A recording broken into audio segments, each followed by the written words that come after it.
Ashley's freaking out right now. She's seeing spirits. Ashley, wild. Yeah, you're totally in. Start singing. No, I don't sing yet. Who might sing? Who are you gonna sing for us? Alright. Alright. We couldn't get the cats on this one, but welcome to Wine is Serious Business anyway. I'm Dan. I'm Chaz. This is episode 122. We're back in Oregon checking out some local stuff. White wine today, Oregon Chardonnay. Been a lot of talk about it lately.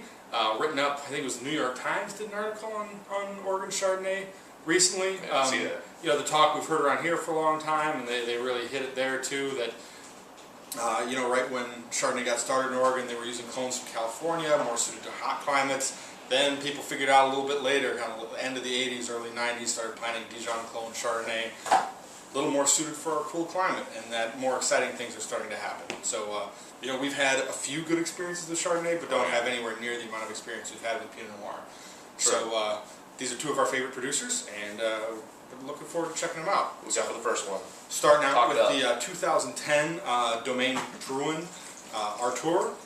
So this is one of our favorite producers in the state in general, and this is just fresh on the market right now. Just came out, part of the wine club there, and I enjoyed it when we tasted it, so I wanted to get it on the show, see how it does. This is totally a pop and pour right out of the wine chiller, right now at the refrigerator. 62 right over there. degrees. But, yep, so just chill down a little bit, pop and pour, and let's see how it goes. I've had really good experiences with this wine in the past, even aged like ones that have had like probably 3-4 years old.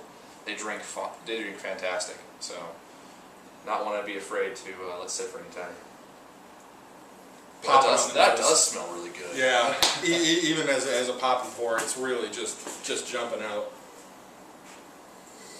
Wow. Great apples, a little bit of yellow flowers. I'm even leaning towards a little bit of dandelion. It's not quite there, not quite like that greeny herbal thing that you get with dandelions, but it is that little pungent yellow flower thing going on. Really fresh, like a lot of like really awesome flavor just coming out of the nose. I mean, this is it smells fantastic. Yeah.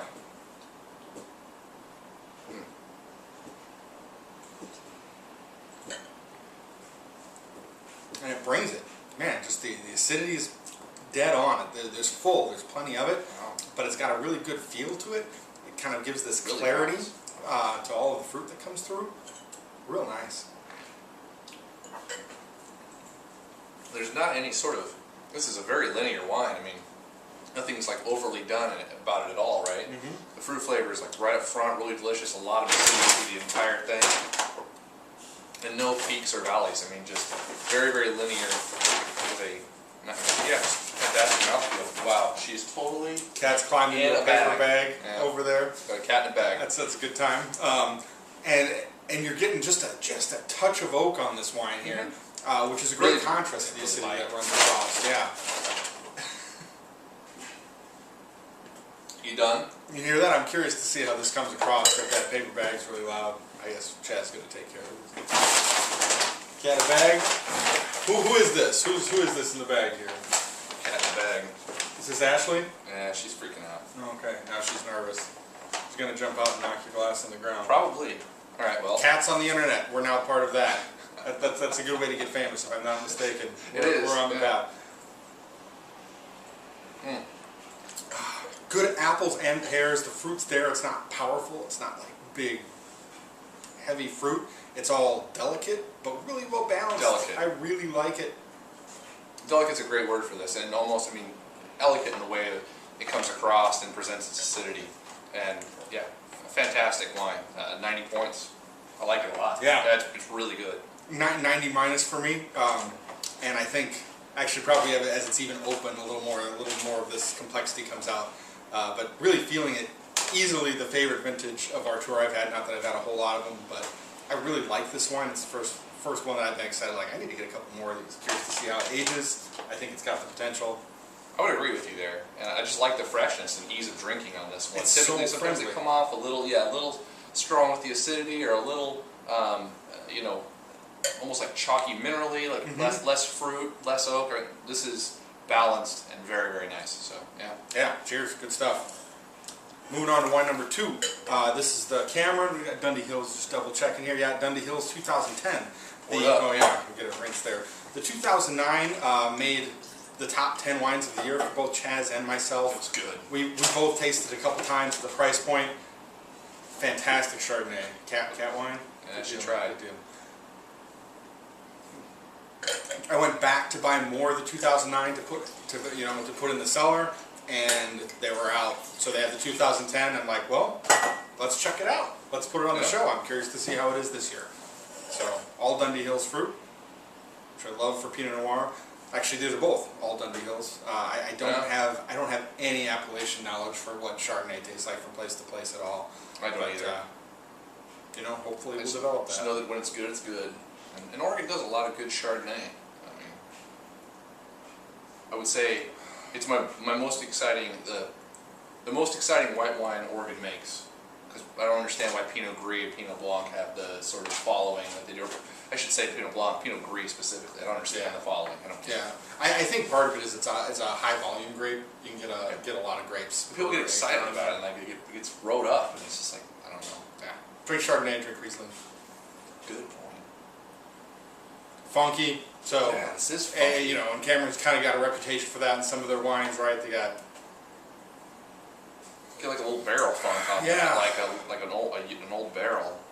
A little bit of old mushrooms. It isn't like quite the forest floor thing, but yeah, kind of like some mushrooms. Earthy old barrels. And then the background, kind of like some yellow apples, maybe a little bit of lemon. More like applesauce, Like oh yeah, dead on. It's a little bit of spice to it, but definitely like not a fresh nose, more of like a little bit, fresh apple, or like applesauce.